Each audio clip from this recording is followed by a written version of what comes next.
The World Bank has said Nigeria is beginning to reap the benefits of significant policy reforms following a near fiscal crisis that we saw in 2020. Now, it has asked the country to stay the course on its policies that in another 10 to 15 years, the economy will be formidably vibrant.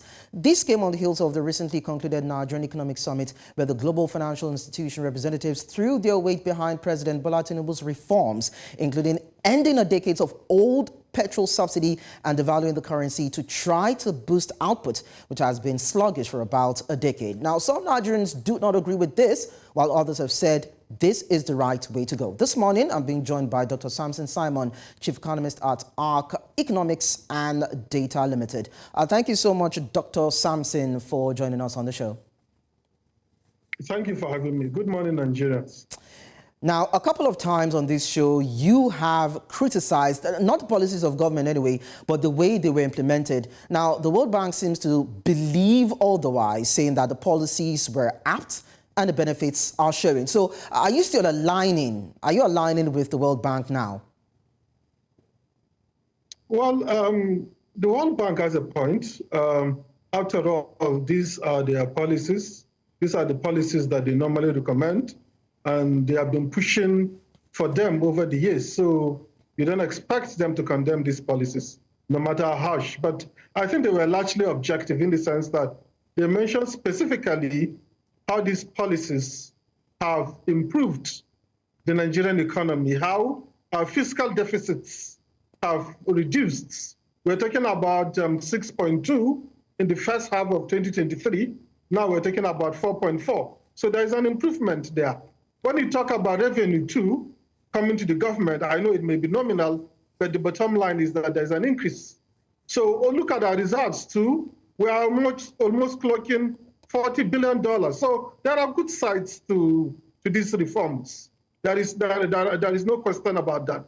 However, at what costs? If you look at the cost of living, the cost of living crisis that Nigerians are suffering, most of us have been priced out of so many things. Something has come on its newspaper, people find it difficult to afford. I was talking to somebody that even as an undergraduate, I could buy The Economist for 250 naira. How much is The Economist now?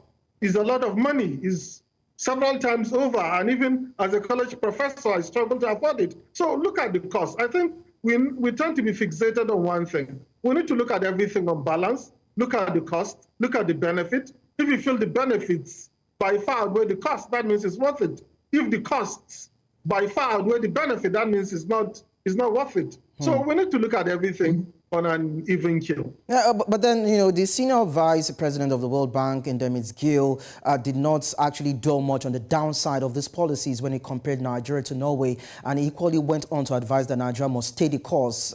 Of course, the policies would materialize and begin to bear fruits between 10 and 15 years. So do you think that Nigeria can actually survive these economic pangs for that long? Do you think Nigerians can equally continue to bear the downside of these policies?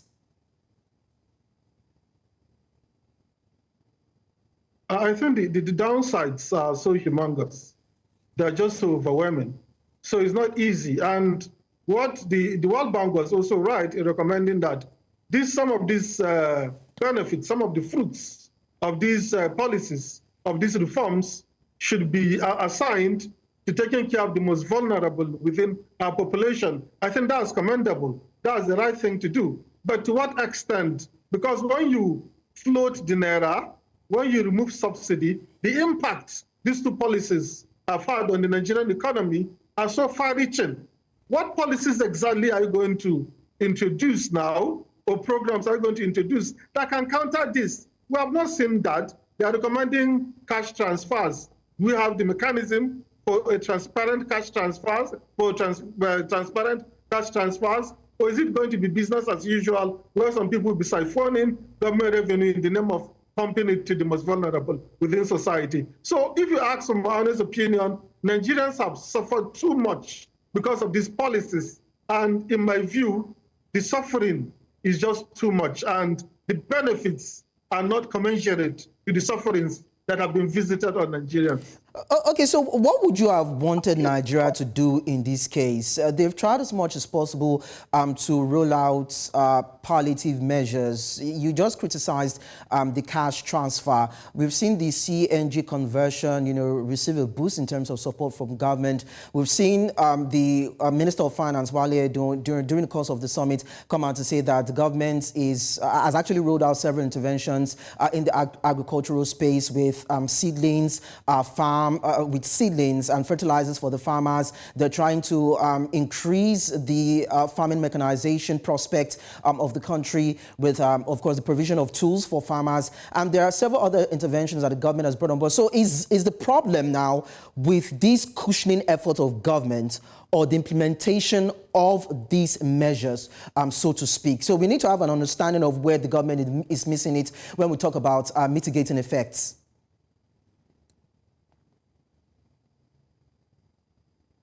Well, the problem is the government, kudos to the government because they have tried different approaches. The fiscal authorities have gone out of their way to introduce so many programs to alleviate the sufferings of Nigerians. But the sad reality is that no single thing that has been done that actually moves the needle. When you talk about subsidy removal, when you talk about floating of the naira, we know the impacts these two policies have had on every single Nigerian without any exception. What exactly have the authorities done to counter this that is also having the same impact?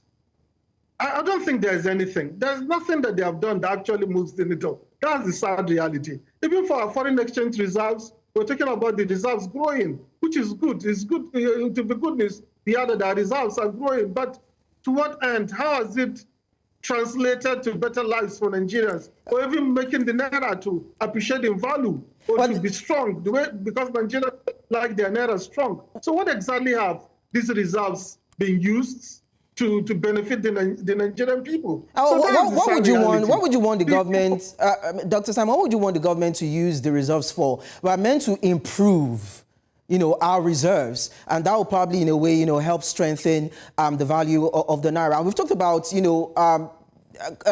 the issue around the production, that's increase of production in what we can export in terms of oil production, maybe agri produce and all that. And the government has come out to say that, see, we are trying as much as possible to strengthen the security architecture to deal with the issue around insecurity in the agrarian communities, whereby we can have, produce that can be consumed locally, that can be exported. Because if we have more of that, then the hike in the demand side would be at parity with the supply side, and that can, in a way, force down the price of commodities in the market. And if we are able to also increase oil production level, and that can help us earn, the dollar or foreign exchange, so to speak, it can equally bring about parity. And the government is saying these are the things that we're trying to do, and we need a little bit of time for these policies or these measures, to materialize. So what else do you think the Nigerian government can do? It's asking for time.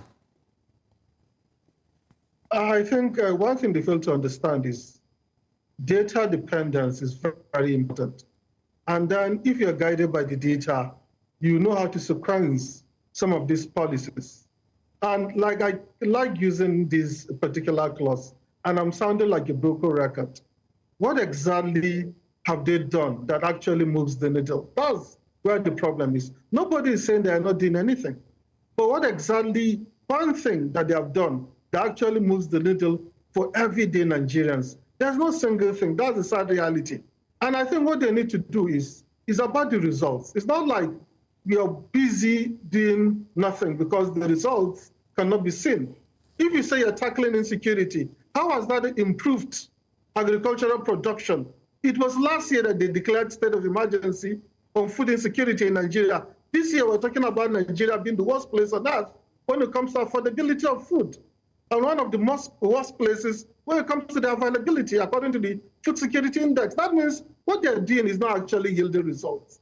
I think they should be concerned about results instead of the efforts, because the efforts are just means to an end. So it's the end that actually matters.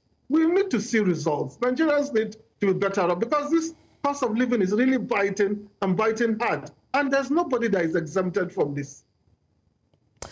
Okay, well, I understand. Well, a part of what the government has been saying or has been doing at the back end, I'm not their spokesman anyway, is to, of course, have some sort of discussion with players in the midstream and downstream sector to see how they can reduce the price of PMS. Of course, I want to believe you're aware of that, with the price that had skyrocketed to about 1,000 plus, and now we're talking about between 995 naira and probably 1,000 naira, so to speak. And the government is saying, see, efforts are ongoing. You see, I think the issue around here, Dr. Samson, is time. How long do you think Nigerians need to wait for these policies to materialize? The excuse has always been that this government met a whole lot of the economy was deplorable, in a deplorable state. The economy hasn't been that great in terms of what it inherited, and it takes time for its policies to come to bed. So, I mean, how long do you think we need to wait? The World Bank has come out to say that we need to stay the course. There's a need for time before we begin to reap the benefits. Unless you're talking about what the Nigerian government needs to do, all right, in terms of immediate impact. Maybe that's what we need to look at. Then you probably might want to share your idea on that. Yeah, I think the World Bank made mention of 10 to 15 years. Sadly, we don't have 10 to 15 years. If you see the hunger in the land, you won't ask somebody that is dying to wait 10 to 15 years. Nobody has 10 to 15 years. Maybe the elite have that kind of time. But sadly for Nigerians, we don't have 10 to 15 years to wait, enduring the suffering that all of us are suffering. I think the right thing that should have been done is the sequencing of these policies. We talk about subsidy removal. Subsidy is just a means to an end. The demand for subsidy is a derived demand.